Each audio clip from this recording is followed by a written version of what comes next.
जय हिंद साथियों, आपका स्वागत है झारखंड से संबंधित ज्ञान 40 प्रश्नों के इस सेट में। बहुत महत्वपूर्ण प्रश्न है जिसमें करंट अफेयर्स वगैरह सबका समाहित है। आने वाले झारखंड जेएसएससी में जेएसएससी सीजीएल सहित अन्य सभी परीक्षाओं के लिए समान रूप से महत्वपूर्ण है। प्रतिदिन एक वीडियो हमारे चैनल पर अपलोड होता है। आप प्रतिदिन वीडियो प्राप्त करने के लिए हमारे चैनल को लाइक, शेयर और सब्सक्राइब कर लें।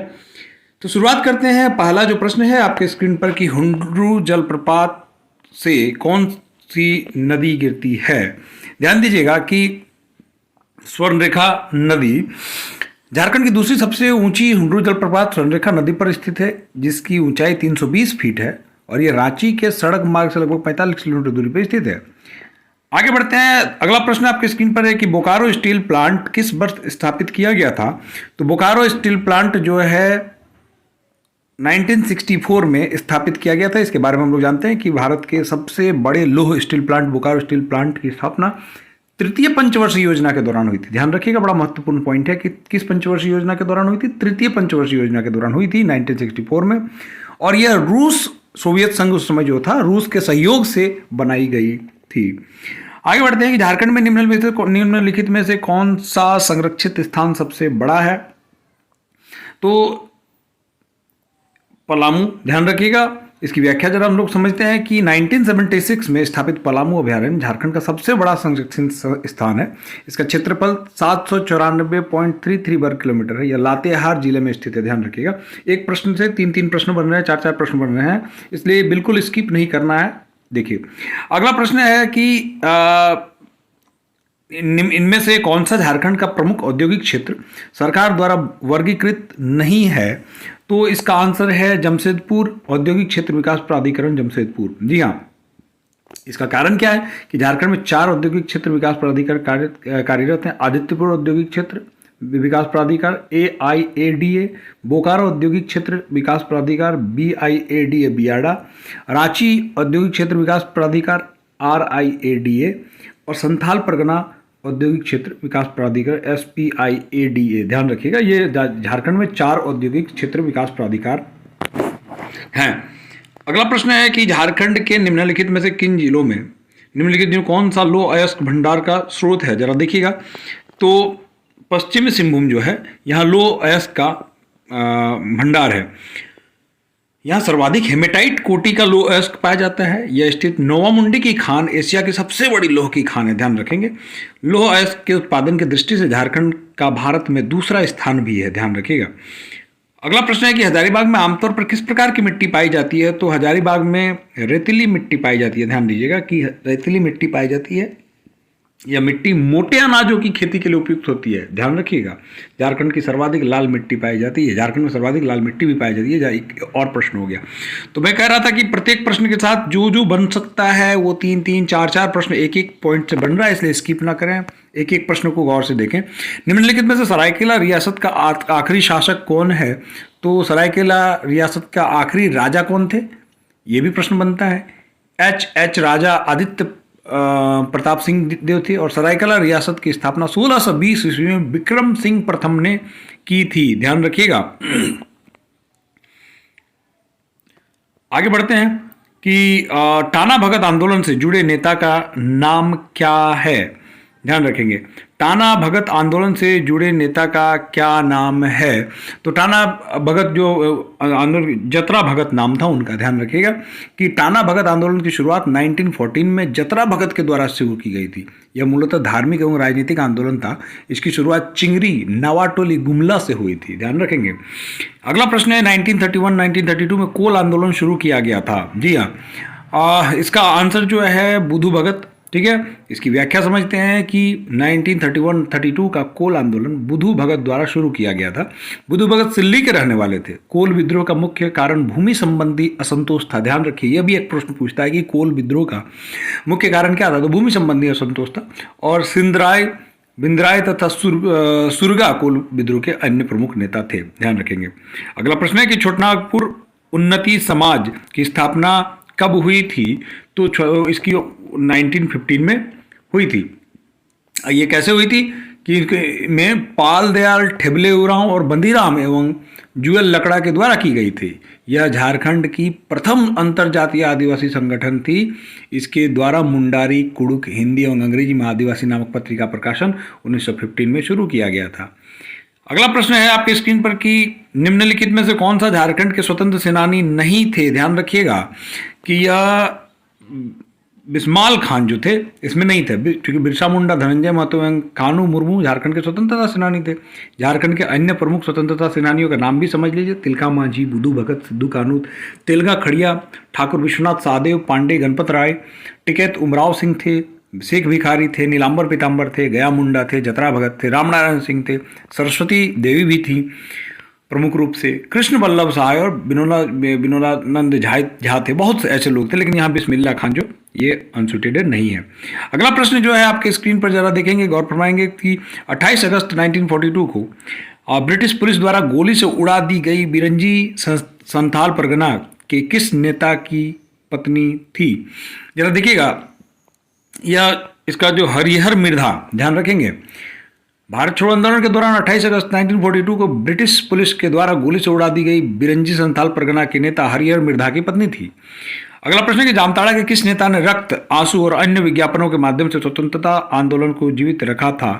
तो जामताड़ा के नरसिंह राय ने, कौन? नरसिंह राय ने नरसिंह रक्त, आंसू, अन्य विज्ञापनों के माध्यम से स्वतंत्रता आंदोलन को जीवित रखा था। अगला प्रश्न है कि निम्न में से किस आंदोलन में लोगों से भूमि मालिकों पर भूमि कर नहीं देने के लिए कहा गया था।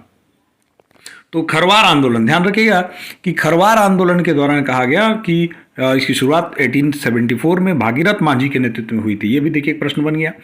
इस आंदोलन में लोगों से भूमि मालिकों को भूमि कर नहीं देने के लिए आह्वान किया गया था, और ये बड़ा महत्वपूर्ण है। एक एक प्रश्न से 3-3, 4-4 प्रश्न बन रहे हैं, ध्यान देंगे आप लोग। शिकार के लिए तैयार करने का कार्य किस नृत्य रूप में दर्शाया गया है। जी हाँ, तो शिकार के लिए हुंटा, ध्यान रखेंगे, हुंटा खरवार आंदोलन के शिकार के लिए तैयार करने का कार्य हुंटा नृत्य में दर्शाया गया है। यह संथाल जनजाति का नृत्य है जो कि पुरुष द्वारा किया जाता है। अगला प्रश्न है कि विश्व प्रसिद्ध छऊ नृत्य का गढ़ कहाँ है। तो छऊ नृत्य का जो गढ़ है वो सरायकेला खरसावां है। ध्यान रखिएगा, सरायकेला खरसावां विश्व प्रसिद्ध छऊ नृत्य का गढ़ है। सरायकेला के राजकुमार सुधेंदु नारायण सिंह द्वारा छऊ नृत्य का विदेश में सर्वप्रथम प्रदर्शन किया गया था 1938 में। यह भी प्रश्न बारंबार पूछा जाता है। झारखंड का धोकरा निम्न में से किस शिल्प कला से संबंधित है। तो झारखंड का जो धोकरा है शिल्प कला धातु से संबंधित है। ध्यान रखिएगा, यह धातु से संबंधित है। झारखंड में कुल मान्य अनुसूचित जनजातियां कितनी हैं। तो झारखंड में मान्य अनुसूचित जनजातियां 32 हैं। संथाल जनजाति में कितने प्रकार के विवाह प्रचलित हैं। तो संथाल जनजाति में 8 प्रकार के विवाह प्रचलित हैं। ध्यान रखिए, जिनका मुख्य संथाल कौन है भाई, जनजाति जिनका मुख्य निवास संथाल परगना में है। ठीक है, 8 प्रकार के विवाह का नाम एक बार सुन लें आप लोग। किरिंग बापला, सर्वाधिक सबसे अधिक विवाह जो होता है ये पूछा जाता है, किरिंग बापला नाम है उसका। फिर किरिंग जवाई, इतूत, निर्बोलोक, टुनकी, दिलीप बापला, घरदी जवाई एवं सांगा, इनके प्रमुख विवाह। संथाल विवाह को बापला कहा जाता है, संथाल में विवाह को बापला कहा जाता है। ध्यान रखेंगे।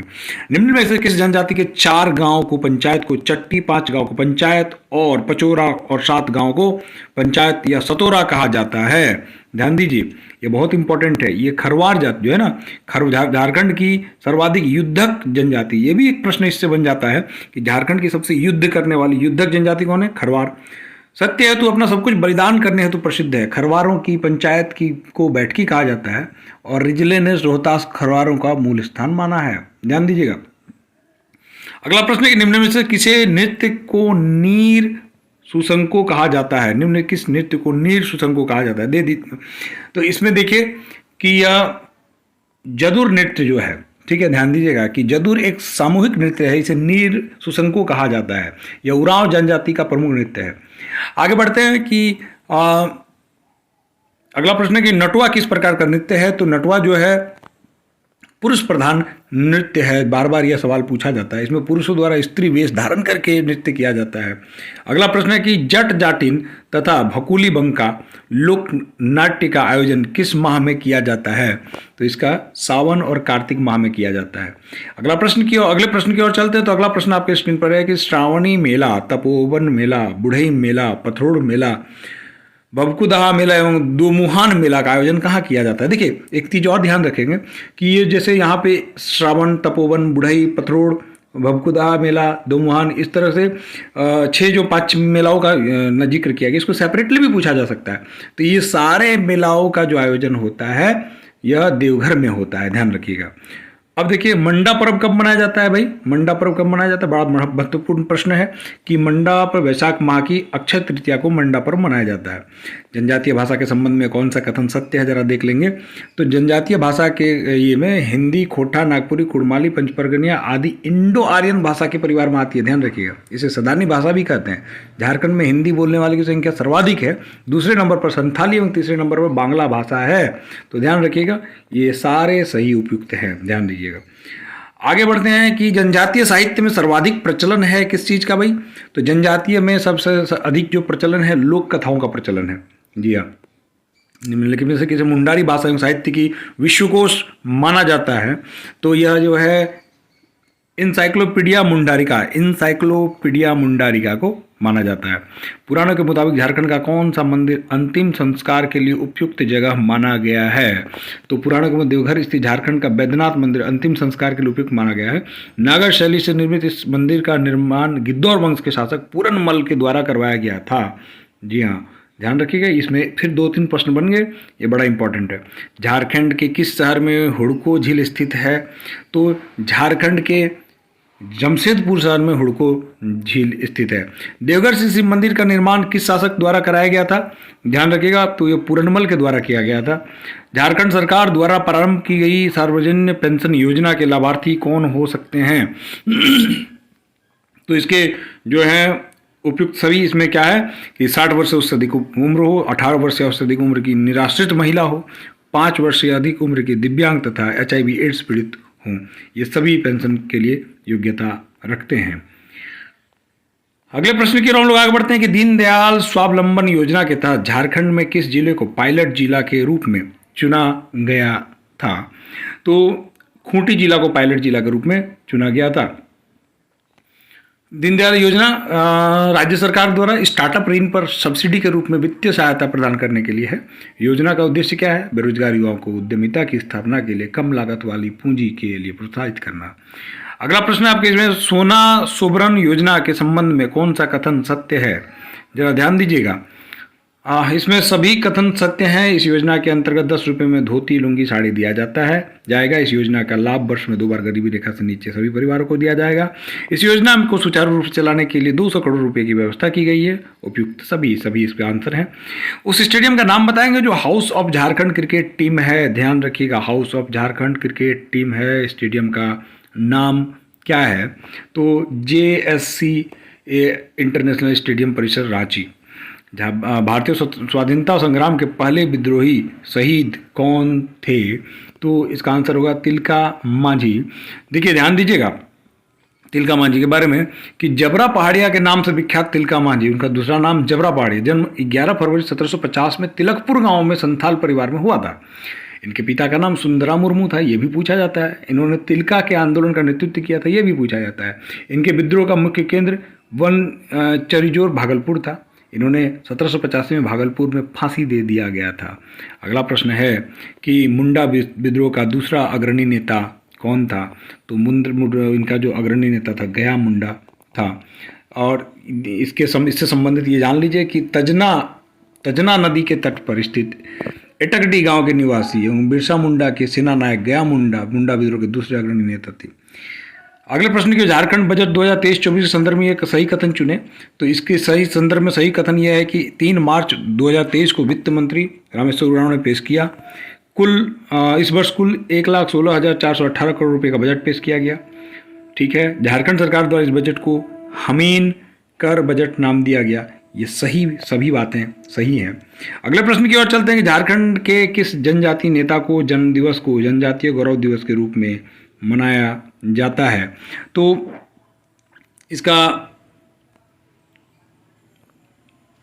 बिरसा मुंडा, जी हाँ।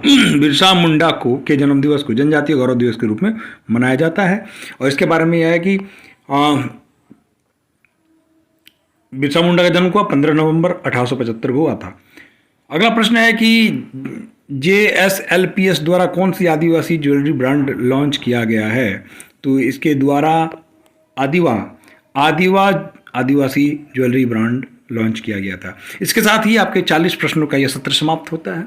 अगला प्रश्न प्राप्त करने के लिए इसके पिछला सत्र प्राप्त करने के लिए इसके डिस्क्रिप्शन बॉक्स को चेक करें और आगे के वीडियो प्राप्त करने के लिए चैनल को लाइक शेयर सब्सक्राइब करके बेल आइकन दबा दें। बहुत बहुत धन्यवाद।